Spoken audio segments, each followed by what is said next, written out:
Ko'pchilik aytadiki, nima uchun jinni yaratdi? Nega jinlar bunaqa odamlarga yomonlik qiladi? Bomdod namozini o'qib, o'sha joyda Qur'on tilovat qilganda o'sha jinlar yetib keladi. Shayton jinlarning eng kattasi. Xalqimiz orasida juda ham bir xato maqol yuradi. Bu maqolni ko'proq ayollar ishlatadi. Folga ishonma, folsiz yurma deb qo'yishadi. Mana shu juda ham gunoh gap. Folga ishonma degan so'z bilan to'xtash kerak, tamom. Ya'ni baxshiga ishonma, sehrgarga ishonma, mana shu joyda to'xta. U yog'iga o'tsa, islom chegarasini buzib qo'yadi. Mana bugun o'shalar haqida ilmiy siz azizlar bilan suhbatlashamiz. Avvalo sehr. Sehr bu bor narsa azizlar. Buni inkor qilmaymiz. Alloh taolo bu haqida aytgan, Qur'oni Karimda oyatlar bor. Payg'ambarimiz alayhisolatu vasallam aytgan. Sehr deganda o'zi ulamolar aytadiki, sehr deb bir narsani haqiqatidan boshqa tarafga burishni tushunilar ekan. Sehr deganda bir narsani haqiqatidan boshqa tarafga burish, ko'z bo'yamachilik. Ana o'shini sehr deydi. Sehrni ayrim ulamolarimiz tushuntirganda shunday degan ekanlar. Mana shu joyga e'tibor berasizlar.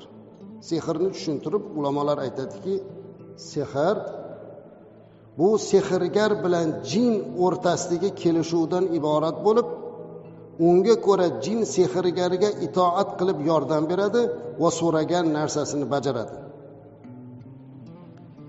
Sehrgar deganda jin bilan kelishuvi bor ekan. Jin o'sha sehrgarda aytganini qilar ekan, itoat qilar ekan. Ammo bitta shart bilan. Mana shartini o'qib beraman. Buning uchun sehr qilmoqchi bo'lgan kishi jinga atab ba'zi harom va shirk amallarni qilishligi bajarishi kerak. Jin oldin uni kufrga keltirib oladi, iymondan chiqarib olib, keyin uni xizmatini qiladi. Shunaqa yomon ishlar qildiriladi, Qur'onga behurmatlik qildiradi, betahorat Qur'on o'qitiladi, g'usl qildirmay 40 kunlab yurdirtiradi. Ka'batullohda aylantiradi u junub holatida. Shunaqalar bor. Biz safarlarimiz chog'ida mana shunga intilayotganlarni ham ko'rganmiz. Demak, sehr bilan shug'ullanayotgan odam avval shirk, kufr amallarini bajarib, jinga ergashib olgandan keyin jin keyin bunga itoat qilishni boshlaydi. Ya'ni uni aldashni boshlaydi. Demak, sehrgarlikni shug'ullanaman degan odamni o'zigina iymondan chiqqanligiga dalolat qilib qoladi. Mana shuni juda ham e'tiborli bo'lishimiz kerak bo'ladi. To'g'ri, jin nima qilishi mumkin? Osmonda farishtalar o'sha insonlarning taqdiri yozilgan kitobni o'qir ekanlar. Olib bir o'qib, ovoz chiqarib o'qib turganda jinlar chiqib avvallari mana shuni poylar edi ekan, gap. Keyin o'zini shunaqa izdoshlariga tushib, palonchi bunday bo'ladi, bunday bo'ladi deb g'aybiy gaplarni gapirar ekan. Ammo endi o'zi jinlar o'zini nomidan Qur'onda sura jinda keltiradi. Jinlar aytadiki, Estaizu billah va anna kunna naq'udu minha maq'ida lis-sam'i faman yastami' al-ana yajid lahu shihaban rasada wa anna la nadri asharrun urida biman fil ardi am arada bihim robbuhum rashada. Sura jin. Mana shu sura jinda ko'proq jinlar haqida bayon ketadi. Endi o'sha jinlar aytayaptiki, ular osmonga chiqib gap qo'ylardi-ku. Payg'ambarimiz alayhisolatu vasallam tug'ilib payg'ambar bo'lganlaridan keyin mana shu narsani qila olmay qoldilar.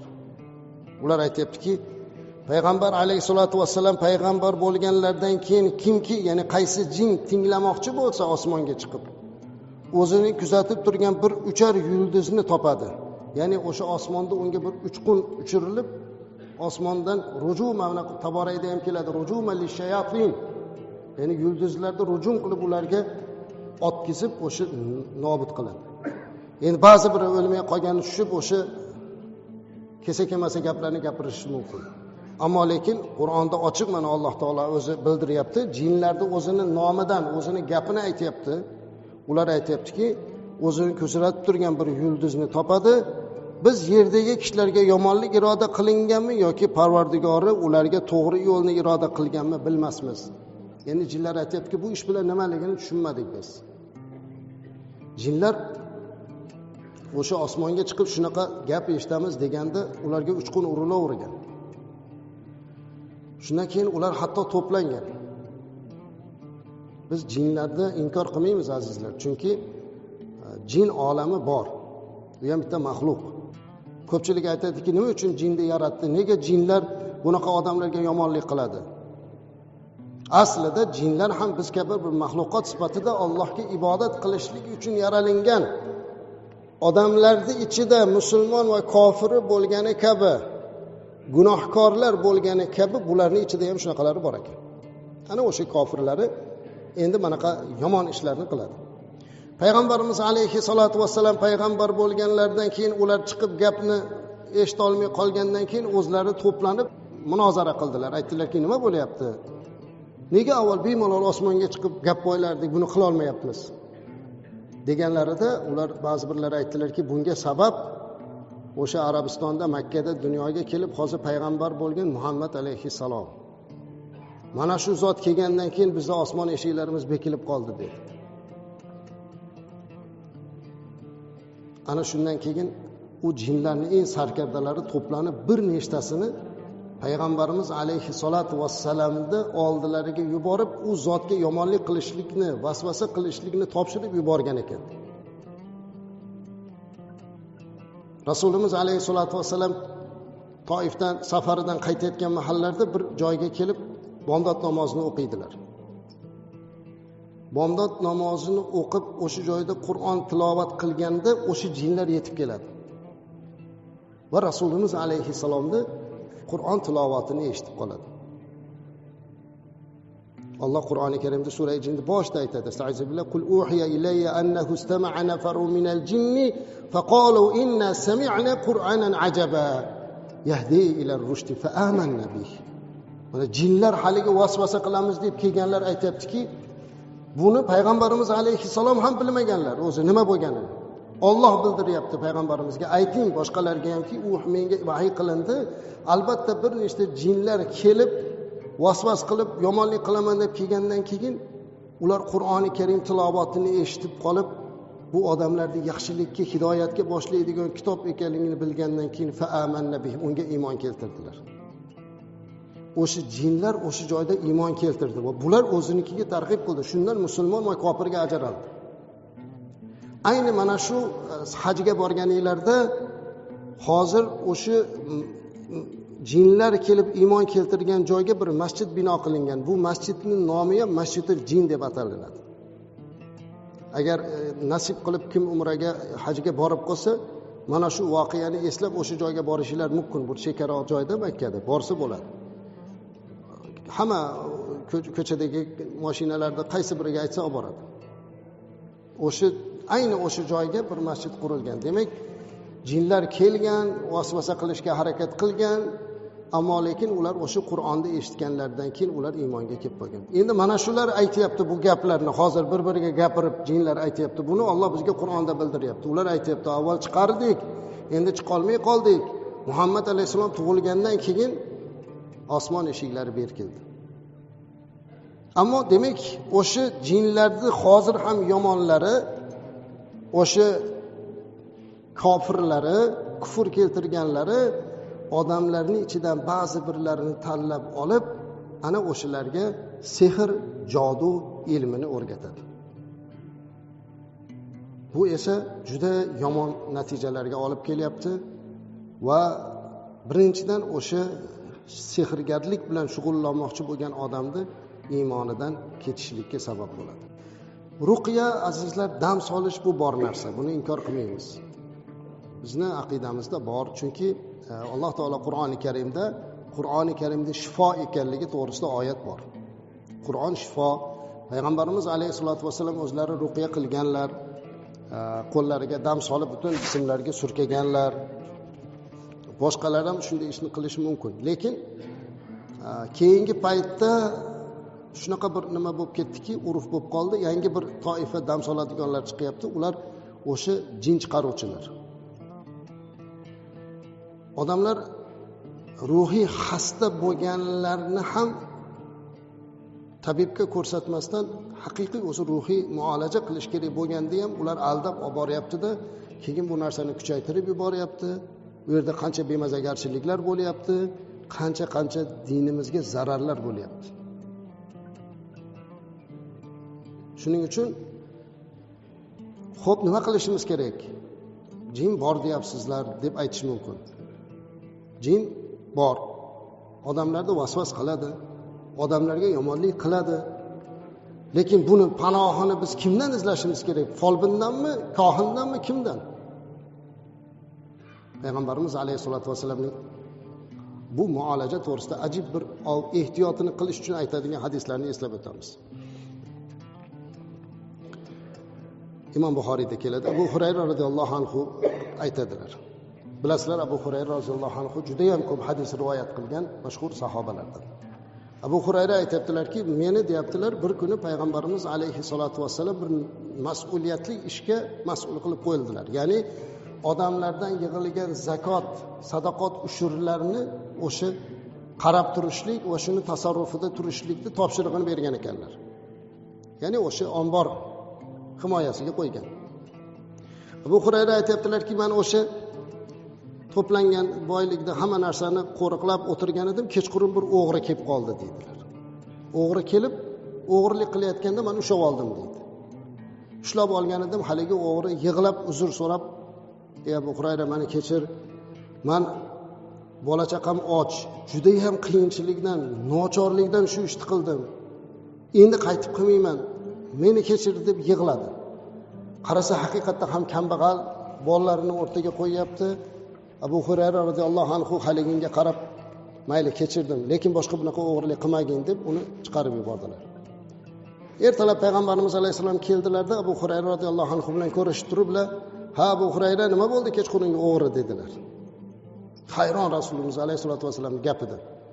Hech kim bilmagan, lekin Alloh bildirdi-da payg'ambarimiz alayhisalomga. Shunda Abu Hurayra, "Ya Rasululloh sallallohu alayhi vasallam, u kambag'al ekan, bolalari ko'p ekan, muhtojlikdan shu ishni qilgan ekan, qaytarib berdi, qaytib qilmaslikka va'da berdi" degan edilar. Rasululloh alayhisalom, "Yolg'on gapiribdi, u yana qiladi" deb qo'ydilar. Abu Hurayra radhiyallohu anhu qilmasa kerak deb umid qiluvdi. Ertasiga yana keldi, ha shu o'g'ri qarang. Yana ushlab oldilar. Sen meni kecha Rasululloh sollallohu alayhi vasallamning oldida xijolat qilding, men bugun olib boraman" degan edi. Dodi fig'on qilib yig'ladim. "Meni kechirgin, uzr, boshqa qilmayman. Shu yana men shu nima bo'ldim, shu bolalarim ochiligi uchun qiynalganim uchun va hokazo" deb yig'lagan edi. Yana rahmi kelib yana qo'yib oldi. Ertasiga payg'ambarimiz alayhisalom keldida, yana "Abu Hurayra, nima qilding o'g'rini?" dedilar. "Yana qo'yib yubordim" dedi. Yig'ladi, uzr so'radi, "Boshqa qilmayman" dedi. Deyodilar Rasululloh alayhisalom, "U yana qiladi" dedilar. "U yolg'on gapirdi" dedi.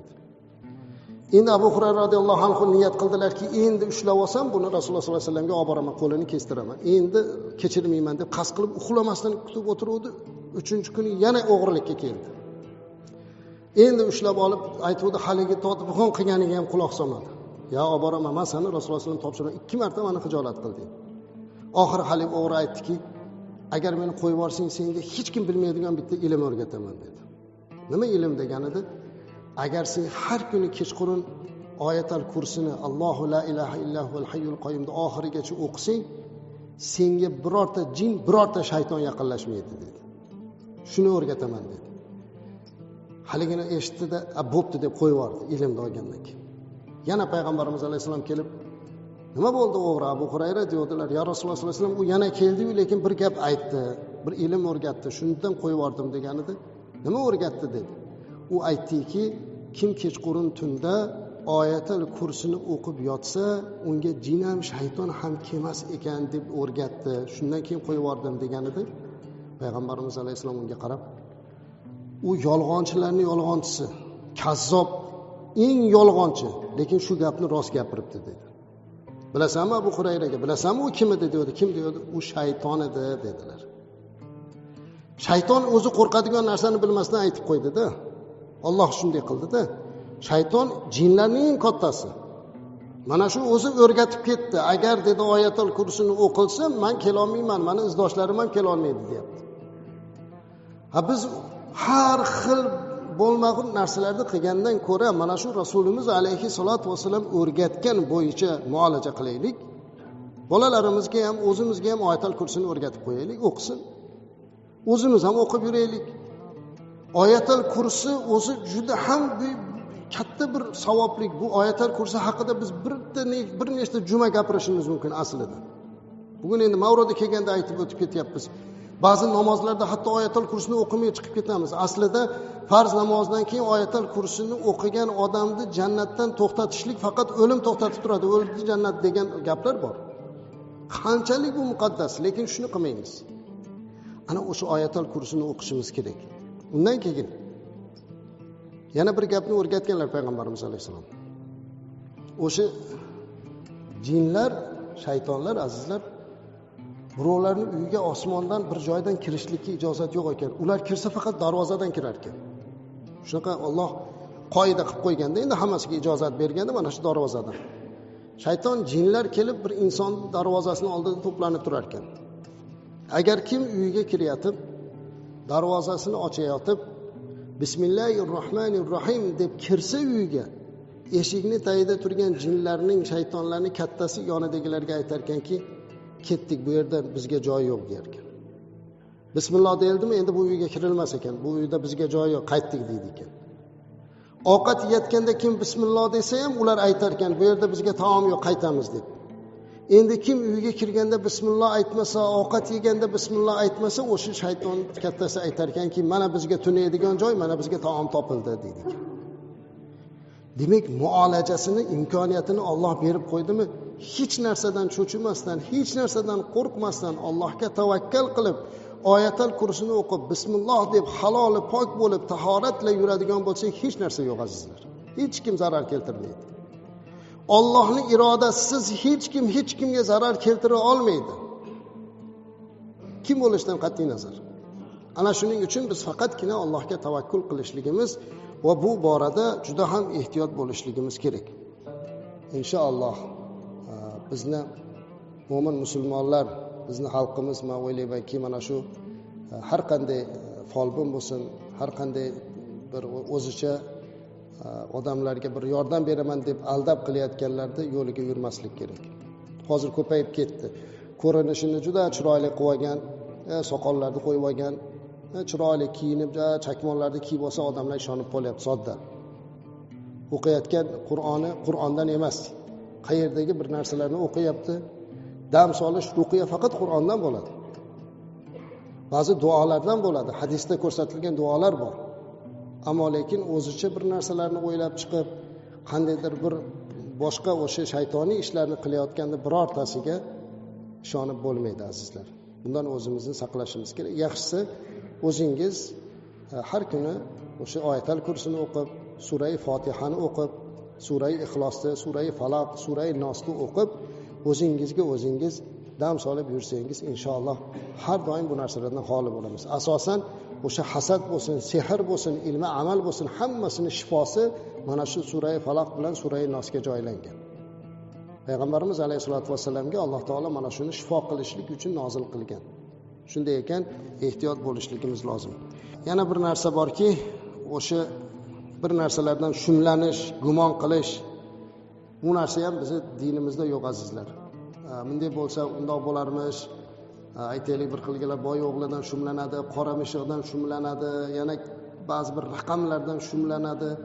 Dinimizda bu narsa yo'q. Payg'ambarimiz alayhisolatu vasallam bundan qaytardilar. O'zlari aytadilarki, Rasulimiz alayhisolatu vasallam 3